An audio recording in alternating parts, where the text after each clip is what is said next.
पुरुला विधानसभा में जहां मौसम का तापमान लगातार गिरता जा रहा है, वहीं सियासी पारा 7वें आसन पर चढ़ता हुआ नजर आ रहा है। इन सब के बावजूद कोविड महामारी के दौरान विधानसभा चुनाव में अनोखी प्रचार से प्रत्याशी व उनके समर्थक डोर टू डोर कैंपेन करने में जुटे पड़े हैं। इन्हीं सबके बीच कहां है जनता के सपने व कहां गए चुनावी वादे। आइए आपको सीधे ले चलते हैं पुरुला विधानसभा के गुंदियाट गांव न्याय पंचायत में क्या कहते हैं मतदाता और कितने खुश हुए राजनीतिक पार्टियों के वादों से। देखो, भाजपा ने यहाँ 10 साल राज किया, 10 साल कांग्रेस ने राज किया। कांग्रेस को विधायक को भी परेखा हमने और भाजपा के विधायक को भी परेखा। हमने देखा 22 साल में हमने उत्तराखंड आंदोलन में भाग लिया और उस समय हमारे अरमान थे कि ऐसा उत्तराखंड क्यों बने, ऐसा उत्तराखंड बने जिससे हम स्वयं यहाँ का आदमी, उत्तराखंड का आदमी स्वयं यहाँ के विकास में भागीदारी निभाए। अलग राज्य उत्तराखंड की मांग को लेकर प्रदेश की जनता ने काफी जद्दोजहद व बलिदान देकर उत्तराखंड राज्य पाया। लोगों के सपने, नेताओं के वादे कितने धरातल पर उतराए, जानते हैं सीधे ग्राउंड रिपोर्ट। अच्छा विकास होना चाहिए। बिना रोजगारी है, बेचारी लोग बहुत परेशान है ना, बच्चे डिग्री कर रखे हैं, सारे गाँव में घूम रहे हैं। भाई जो भी कोई पार्टी का आता है सबको लेके चलो। बिना रोजगार बच्चे हैं, उनको कुछ रोजगार मिलना चाहिए, फैक्ट्री खोलो, यहाँ कुछ खोलो। जी, ये पूरा क्षेत्र खेती बाड़ी का है। लोग नकदी फसलें उगाते हैं। कोई मंडी आपके आसपास हो, मंडी खुलनी चाहिए यहाँ, ये कुछ होना चाहिए। नहीं घोषणा करी थी मुख्यमंत्री ने, क्या हुआ? कुछ नहीं हुआ यहाँ पे साहब, कुछ नहीं किया। जहां एक ओर चुनावी पारा अपने 7वें आसमान पर चढ़ चुका है, वहीं दूसरी ओर आरोप प्रत्यारोप का दौर भी शुरू हो चुका है। राजनीतिक पार्टियों के समर्थक एक दूसरे प्रत्याशी पर आरोप लगाते हुए चुनावी माहौल अपने पक्ष में करने में जुटे हैं, तो वहीं राजनीतिक पार्टियों के प्रत्याशी वोटरों को लुभाने के लिए बड़े बड़े वादे और सपने दिखाने में जुटे पड़े हैं। संबंधित तो जो व्यवस्था है मंदिर की, जहाँ तक बात है सर, मंदिर के लिए जो है जनमानस है, इस क्षेत्र की जनता है, उन पे थोड़ा लेकिन भाजपा केंद्र में मंदिर के नाम पे आई है, तो उस चीज को क्यों भूल जा रहे हैं सर? वो जो है पूरे क्षेत्र का, पूरे देश का एक आराध्य देव है श्री राम। तो ये भी आपके गांव का एक आराध्य है। मैं मान रहा हूँ सर कि गांव का आराध्य है। इस पे सर एक ही चश्मे से नहीं क्यों सर, दोनों को देखा जा रहा है? हम मान रहे हैं सर, एक ही चश्मे से क्यों नहीं दोनों को देखा जा रहा है? नहीं सर, मोदी करे तो प्यार, मालचंद करे तो बलात्कार है, ऐसा क्यों? नहीं सर, इसमें मैं एक दूसरी बात भी कहना चाहूंगा। चलो ठीक है, अगर मंदिर के मुद्दों की आप बात करें, चलो मंदिरों के दे रहे हैं, पर कांग्रेस में कुछ खूबियां ऐसी हैं जो कि मुसलमानों को ज्यादा बढ़ावा दे रहे हैं, जो कि हिंदुत्व के लिए एक बहुत बड़ी समस्या कल के दिन आने वाली है। इसलिए जो मेरा जो स्वयं का जो मानना है सर, कि बीजेपी को अगर मत करते हैं तो हिंदुत्व एक सुरक्षित रहेगा।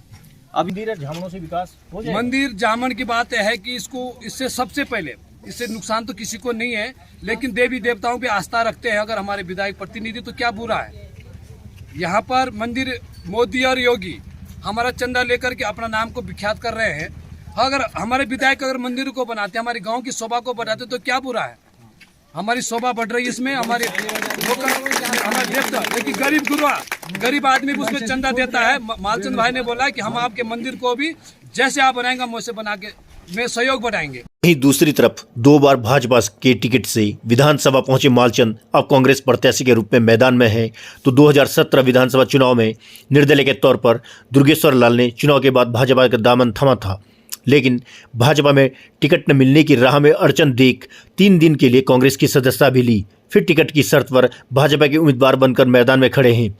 इस दल बदल के बीच नेताओं ने अपना पार्टी से टिकट लेने का मुकाम तो हासिल कर दिया, लेकिन जनता अभी भी पसोपेश में है।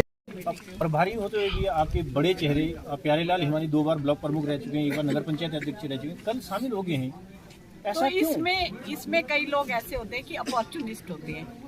उन्हें अगर मान लो टिकट नहीं मिला तो पार्टी एक ही आदमी को टिकट देगी। लड़ना तो एक को ही है। जिसको पब्लिक ओपिनियन पोल हुआ उसमें मालचंद जी का नाम सबसे आगे उभर कर आया, क्योंकि पिछले जो जितने भी इनके भाजपा के विधायक थे उन्होंने कोई काम नहीं किया। आपके सामने है सड़कों की हालत की कितनी दुर्दशा है। बंगाल में जो आपकी त्रासदी हुई वहाँ पे कोई भी आपका भाजपा का आदमी नहीं गया। तो उत्तराखंड के लोग बेवकूफ नहीं है, पढ़े लिखे लोग हैं, समझदार लोग हैं। इन्होंने अब माइंड बना लिया, माइंड सेटअप हो गया है कि इन्होंने बीजेपी की सरकार को उखाड़ के फेंकना है और कांग्रेस की सरकार को लाना है। सर, जो दल बदल की प्रक्रिया है जब प्रत्याशी इधर उधर भटकते हैं तो प्रत्याशियों का कहना है कि कोई प्रत्याशी कहता है कि मेरी नसों में बीजेपी का खून है, कोई प्रत्याशी कहता है मेरी नसों में कांग्रेसी का खून है। सर, जब दल बदल होता है तो उस टाइम इनका खून कहाँ चले जाता है। एक और भाजपा प्रधानमंत्री नरेंद्र मोदी के द्वारा किए गए कार्यों के नाम पर वोट मांगती हुई दिख रही है, तो वहीं दूसरी तरफ कांग्रेसी भी भाजपा की प्रदेश सरकार पर आरोप लगाते हुए कह रही है कि प्रदेश सरकार ने 5 सालों में इस विधानसभा के लिए क्या किया है। 5 साल कम से कम 5 काम तो बता दे। माननीय मुख्यमंत्री जी का कार्यक्रम प्रोला में था और वो बड़ी बड़ी घोषणाएं फिर मंचों से कर रहे थे। मैं माननीय मुख्यमंत्री जी से केवल एक प्रश्न करना चाहती हूँ कि उन्होंने जितने कैबिनेट में जितने पास किए प्रस्ताव, उनके जियो कब आएंगे। पर जो बेरोजगार है वो आज कोर्ट के और डिपार्टमेंट के बीच में पिसके रह गया है, वो किससे प्रश्न करेगा। आप लोगों ने जो है 5 साल में 3 मुख्यमंत्री दे दिए, उन्होंने क्या काम किया, पहले तो वो आउटपुट हमको दें और फिर भाजपा हमारे बीच में वोट मांगने आए। मुद्दे ये है कि हम इस बार जो है कुछ चेंज चाहते हैं। इस बार कांग्रेस सरकार आए और मालचंद जी को हम सपोर्ट करते हैं। उन्होंने यहाँ पर काफ़ी कार्य है, जो एक पुल भी बनाया है और हमारे यहाँ पर रहने के लिए जो है पंचायत भवन भी बनाया है। क्या क्या है मुद्दे आप लोगों के? स्वास्थ्य, शिक्षा, सड़क। यहाँ जो है स्वास्थ्य पे भी है और सड़क पे भी है। सड़क गड्ढे में है और खड्डे में, चाहे बीजेपी रहे चाहे कांग्रेस रही। कांग्रेस के राज में ये गड्ढे थे, अब बीजेपी का राज आएगा तो सुधार होगा या नहीं होगा ये समय बताएगा। जहां एक ओर कांग्रेस भाजपा की प्रदेश सरकार पर महंगाई, भ्रष्टाचार, बेरोजगारी आदि मुद्दों को मुद्दा बनाती है, तो वहीं भाजपा मोदी के नाम पर वोट मांगती हुई दिख रही है और स्थानीय मुद्दे चुनावी वातावरण में कहीं गायब हो गए।